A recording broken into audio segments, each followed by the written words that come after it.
প্রচারে বেরিয়ে উন্নয়নের প্রতিশ্রুতি দিলেন কোচবিহার দক্ষিণ বিধানসভার বিজেপি প্রার্থী রথীন্দ্রনাথ বোস। কোচবিহারের চিলকিরহাটে সকালে প্রচারে গিয়ে সেই এলাকার মানুষের সাথে জনসংযোগ করেন। প্রচারে গিয়ে কোচবিহার দক্ষিণ বিধানসভার বিজেপি প্রার্থীর প্রতিশ্রুতি দিয়ে বলেন, ভোটে জিতলে সর্বপ্রথম চিলকিরহাট বাজারে মহিলাদের জন্য একটি শৌচালয় তৈরি করব। ভাওয়াইয়া সঙ্গীতের মান আরও উন্নত করার চেষ্টা করব। ভোটে জিতে সমস্ত এলাকারই উন্নয়ন করার চেষ্টা করব, বিশেষ করে চিলকিরহাটের উন্নয়ন করার চেষ্টা করব।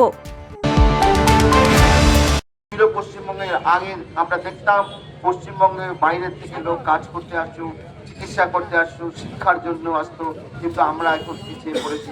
আমাদের এগিয়ে যেতে হবে এবং এগিয়ে যাওয়া সম্ভব একমাত্র সবাইকে তো দেখলেন আপনারা, কেউ পারেনি আপনাদের জীবনযাত্রার মান উন্নত করতে, একমাত্র বিজেপি পারবে।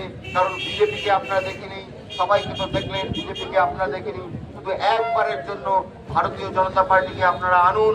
আমি দলমত নির্বিশেষে, যে ধর্ম অধর্ম যে করেন, যার যে কোনো কাস্টের, যে কোনো সম্প্রদায়ের মানুষ আছে, সবার কাছে অনুরোধ করছি, একবার 5 বছর 80 বছর আপনারা দেখলেন, প্রায় 75 বছর আপনারা দেখলেন, প্রায় সরকার বিভিন্ন দেখেছেন, 5 বছরের জন্য ভারতীয় জনতা পার্টিকে আনুন।